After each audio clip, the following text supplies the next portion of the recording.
Hey, my name's Logan Wolf, and I'm speaking to you from my office in Provo, Utah. Welcome to episode 1 of my podcast, Everything I Did Wrong as a Church Planter, a million part series. Now, my wife, Grayson, and I have been in Provo for nearly 12 years now. We're just a few months shy of the 12-year mark. And as I shared in the teaser episode, our ministry has taken on a number of forms during that time. We began, as a lot of church plants do, as a mobile church. We were meeting in the conference center of a Baymont Inn and Suites. Well, what started as a Best Western and became a Baymont Inn and Suites. And every week we would go in and we would set up and have our service, and then we tear down, pack up, and leave. We did that for 5 years. And then 5 years in, we absorbed another ministry. There was a church plant in a county just north of us, and the church planter was preparing to move away. And instead of closing that church plant down, we navigated a church merger, something I had no idea how to do. And with that merger, we basically became multi-site, something else I had absolutely no idea how to do. We had 2 buildings and staff in 2 different cities, and I was running back and forth between the 2. And we operated that way for more than 3 years. And then one day I just came to the realization that we weren't making disciples. And I've shared this in other interviews and another podcast. We were just putting on this very poorly produced, underfunded one-man show every week. And that is not why I moved to Utah. And so we transitioned into a network of house churches. Yet another something that I had absolutely no idea how to do. And we've been doing that for almost 4 years now.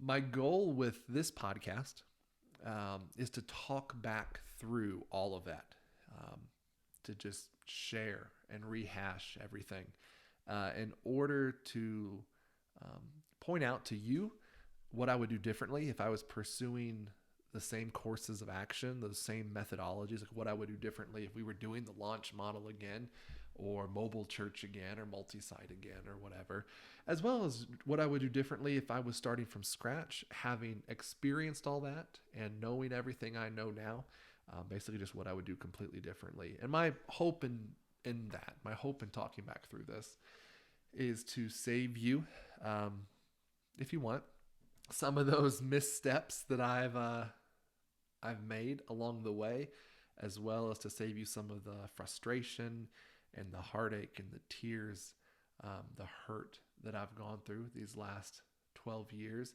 as well as just to save you your time and your energy and your money as you labor or are preparing to labor in your city. So I was mapping out some of the topics I wanted to hit, making that very, very long list of mistakes that I've made. And I think with this first episode and likely the next several episodes, I want to talk about everything I did wrong as we were preparing to move. So on the very front end, that season of preparation before actually arriving in Utah. And so what I want to share today in this first episode is not necessarily the first mistake I made in a chronological sense, but it's the first one I want to highlight because it was so detrimental, I think, to the work here. And it was something that kept coming up because I hadn't quite nailed it down. So not just as we were preparing to move, and then as we were preparing to do our grand opening service, our big launch day, and then as we were transitioning into multi-site, and then as we transitioned into house church, it just kept becoming an issue. So because it's so foundational, I thought we would start there. It just kept tripping us up. And so here it is. The first mistake that I want to share with you is that I had no biblical ecclesiology. I basically didn't know what church was supposed to be. And that's the definition I kind of want to use here. I know there are a lot of different nuanced definitions of ecclesiology, just depending on your background or this particular realm of study we're talking. My aim with this podcast is to be practical, regardless of your theological preferences. And so I don't want any episode to get bogged down in theological jargon or drift into the abstract. I'm certainly not interested in drawing lines in the sand or pitting one segment of the audience against another at all. For the purpose of our discussion today, all I mean when I say ecclesiology is that I didn't understand biblically how a church, a gathered group of local believers, men and women who have repented of their sin and put their faith in the completed work of Jesus Christ on the cross and have since been indwelled by the Holy Spirit of God. How does that group of people function together? What do they do together? What does it look like to gather?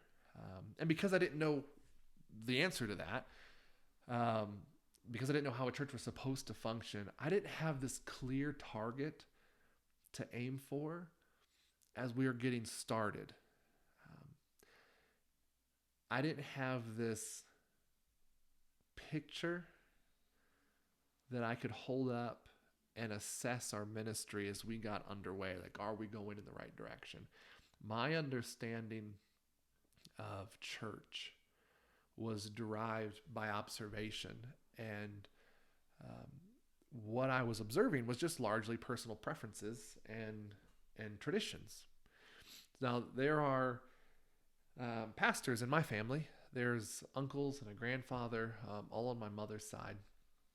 And so church growing up was visible, I guess, the idea of ministry. But my immediate family, my brothers, my parents, we actually didn't begin participating in a church together with any regularity until I was halfway through middle school. So what are you in middle school? 11, 12-ish. So we, at that point, began attending a church, and it happened to be a church plant right there in the town where I grew up in Wilmington, North Carolina. And we were attending right from the outset. So this was a church plant that was just getting started. We weren't at the first official service, but we were there shortly thereafter and began attending. So it was a denominational project, something the denomination was partnering with the state level, the church planting ministry there in North Carolina. I don't think it matters that you know the denomination. I don't think that affects the story any. And maybe it's because of its denominational ties. There were certain activities that it did, and then there were certain activities that it didn't do. Some of that may have been not necessarily driven by the denomination, but just the culture of North Carolina. And then some of it, obviously, just the personal preferences and character of the planting pastor, the staff there. So I'm going to paint with a very broad brush. And so it's not my goal to offend you, or again, it's a broad brush. So if you get upset or disagree, I'm telling you it's a broad brush, so get over it. And I would say it's not theologically primary issues that differentiate denominations as much as it is secondary and tertiary issues. So traditions, right? And again, that's a broad brush. So you have these denominational umbrellas that believe one thing. Under them, you have churches that are part of that denomination, subscribe to that denominational belief system. And they may or may not all believe in the same thing or agree on the same thing. And it's probably a big part of where they are regionally. Churches in one state or one part of the country may look different than churches in another state or another part of the country, even though they claim to be part of the same denomination. And then, of course, individual churches and individuals within those churches might disagree or agree on different things based on experiences and local tradition and, again, preferences and all that kind of stuff. And so I say that to say I am painting again. I'm painting with a broad brush. There, I'm going to make some statements here, and I'm not trying to pin everybody down. I attended what was a denominational church. It was in the Bible Belt. It was in North Carolina. It was a church plant, and there was one full-time staff member there. All of that, no doubt, affecting what I'm about to tell you. So I'm attending this church through the rest of middle school, all through high school, between semesters at Bible college, and then after I graduated Bible college, I was on staff at this church for a number of years, for a couple of years, before Grayson and I moved to Utah. At no point do I recall, and so this is personal recollections, this may or may not be true, but as I'm looking back, thinking back through it, I do not recall anyone ever explaining to me from the Bible what church is or isn't. Growing up in that church, again, this could be wrong. I don't recall that conversation in Bible college. I could be way off base there. This is jumping ahead a little bit, but I don't even remember like our sending agency, either of them, asking us what our definition of church was or sharing with us their definition of church or what a church should do, which is incredible. Like, that's a big deal. And so it was never articulated, explained. So basically what that means is what I just said a moment ago. My understanding of church was coming out of my own observations. What I experienced each week in this place with this specific group of people. That was what church was. I never had to articulate it. I was never asked to articulate it. But my experience, those observations were certainly shaping my understanding of what church was. Now, I was trying to think how to put it in words for you now as I'm recording this, thinking back through this. I would say that my definition of church was a group of people gathered together to worship God through singing hymns, tithing, and listening to a message preached from the Bible. But that's what I understood church to be. Now, there was a couple other elements like corporate prayer and communion, but those didn't happen regularly on a Sunday morning. And for that first little while, that's all that my family was attending, was Sunday morning. Those types of things were happening more on like Sunday nights or a midweek service, like a Wednesday night or something like that. So down the road, this terrible little definition became the source of that tension between form and function. And I think that conversation around form and function is incredibly important, especially important when it comes to our understanding of church. So what I just described a second ago, a group of people gathered together to worship God through singing hymns, tithing, and listening to a message preached from the Bible. There are clearly some functions contained in that, some functions. And I would just, gathering obviously is one, that's a big one. Worshiping is taking place there. Giving, generosity is taking place there. And so is devotion to the word. So we can identify those as some functions of the church. But the underlying assumption in that definition was that those functions played out in a very specific form. And that form, from the outset of that church plant my family was a part of, attended, was rows of chairs facing a pulpit at the front where the pastor, the clergy, the professional, and in my situation, often in a tie, often dressed up, led everything from the front, basically facilitated the whole gathering from the front to the people, for the people that were in those rows. Now, the correctness, the necessity of that form was reinforced in my mind, not just over years at that one church. Again, that's the one church I attended growing up. But even getting in the Bible college I went to had ministries from all over, represented people from different churches, but they were all ministries that ascribe to that one form, meaning you could go into nearly any single one of the churches represented, and it would essentially look the same. Rows of chairs, pews, whatever, facing the front where there's a pulpit, where there's the pastor, the professional, the clergy, the one person doing all the speaking, facilitating all the conversation, doing ministry on behalf of the people. And so when I was a staff member at that church in North Carolina after college, I basically brought that form into everything I did. So it was a youth group. I brought that form with me. I would go into a classroom. I'd have all these kids gathered.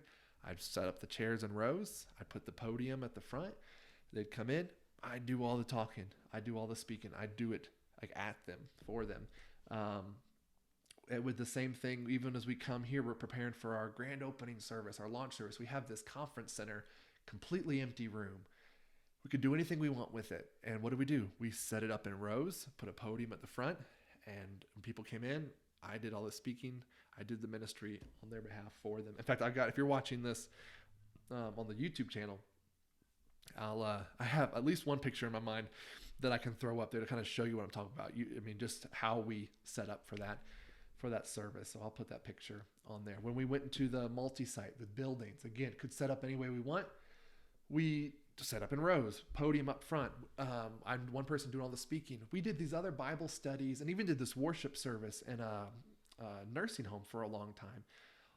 Set up the same way. We're just like beholden to this form. Rows facing the podium up front, one person doing all the talking. So regardless of the setting, I could not step away from this basic form. And so the functions began to serve that form. So whatever it is we thought we would do when we gathered, we plugged it into this specific form. It looked this way. Now, what I should have done to gain clarity on the functions of a church was to gain clarity on the functions of a church and let that guide the form in any given setting. Does that make sense? What I should have done is realize, okay, here's what we have to do. Here's things that are important, and it can look whatever best facilitates that in a given setting. So what we did in the nursing home may have, and I would say looking back, probably should have looked different than what we did in the conference center of the hotel. And what we did in the conference center of the hotel probably, again, should have maybe looked different than what we did when we were in the buildings, and so on and so on. What's more is that having clarity on the functions would have given us this biblical target to aim for as we grew and matured as a body. Because right then, all we were aiming for was this form. So when we had our grand opening service and it was set up in rows and the podium, the pulpit up front, and I'm doing all the speaking and this is it, like the assumption was, well, we did what we're supposed to do, and now I just do this until I die. The rest of my life I will sit up here and I will preach from this podium, and that'll be it. Instead of having a clear idea on what we should do as we gather and letting that drive our time together. So for example, I will say a biblical church is devoted to prayer. That's something that's a conviction of mine derived from scripture. I wouldn't budge on that. A biblical church is devoted to prayer.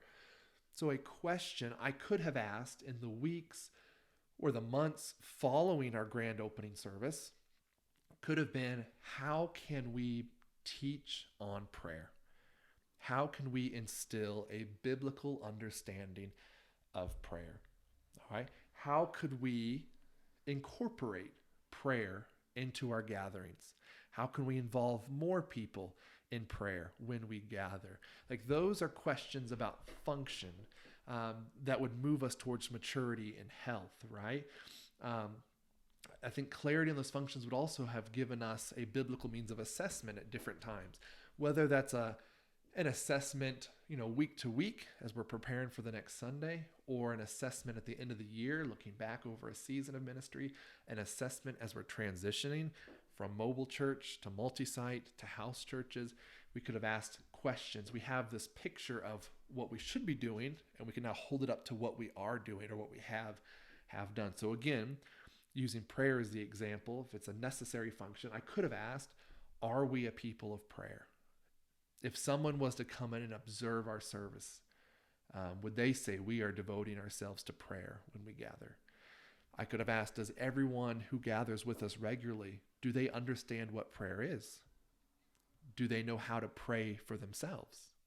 Are they praying for themselves between Sundays? Like, those are, again, questions that are moving, they're assessments, but they're based on the function, moving us towards maturity and health. Now, I don't want this podcast to become me telling you what to do as much as it is me sharing my experience and you deciding, have I thought through that? Again, my goal is just to be helpful, to get you thinking. I do, however, want to suggest like actionable items, like some takeaways, the things that I would recommend. And so with this first mistake, the lack of biblical ecclesiology, understanding what a church is, I would think it would be helpful, number one, for you to ask your pastor or your college professors or your denominational leadership or your mission board or your sending agency or whoever else it is that has skin in the game as you're preparing to plant. I would ask them, one, how do you define church? How do you define church? And then maybe piggybacking on that too, what do you see as the biblical functions of a church? Like, what does a church have to do? What's the biblical functions? Now, I suggest asking that. I say that not because you're looking for them to define those things for you. And I don't know, their answers may be completely bogus, but I am asking you to do that. I'm suggesting you do that because it will bring clarity to your conversations.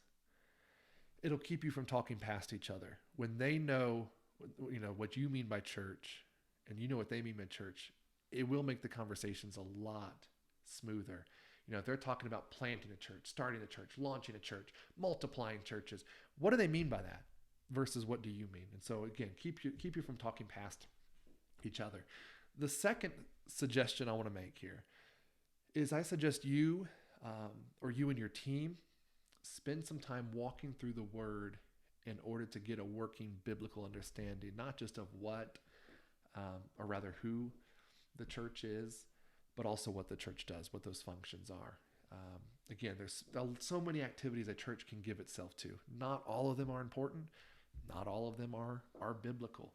To get the Word, don't read your experiences into the passages, your preferences into your denominational positions into the passages.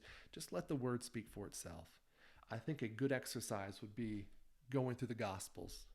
And what do you see the disciples, the followers of Jesus, doing? What's it assumed they will do? What does Jesus explicitly command them to do? And maybe put that in one column on a sheet of paper, on a whiteboard. Then do the same thing through Acts. And then look for parallels. When you go through the book of Acts, what are the disciples doing? What's it assumed that they'll do? Or how are they living out things that Jesus had commanded them to do? Where do you see the overlap between the Gospels and Acts? That's a helpful study. A deep dive into Acts chapter 2. These Christians that were closest to the life and ministry of Jesus. What are they doing? What are the verbs, the actions, the functions in that chapter? In Acts chapter 2. Or consider the epistles. The epistles, there's a lot of correction that comes through the epistles. So what are they drifting away from? What are they reprimanded for? And maybe even the flip side of that, what are they praised for? What's acknowledged that they're doing that is good?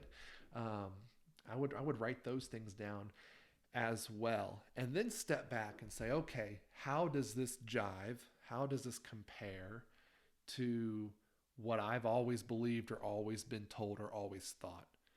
And where there's discrepancies, what we need to change is not the word, but what we need to change is, okay, then maybe I've been wrong in my understanding, my beliefs, my position on a few things. What would it look like to tweak those things, to bring those things more in line with Scripture going forward? I hope that helps you. If it has, please subscribe to the podcast. Leave a rating wherever you're receiving this podcast or downloading this podcast. I would also ask that you share it. Pass it along to your church planting colleagues, friends, teammates, whether they're already on the field or preparing to go. Again, my hope is I could just be helpful. My goal is to be helpful and encouraging to you as you're laboring for the kingdom. My name is Logan Wolf, and again, this is my podcast, Everything I Did Wrong as a Church Planter, a 1,000,000-part series. I'll see you next time.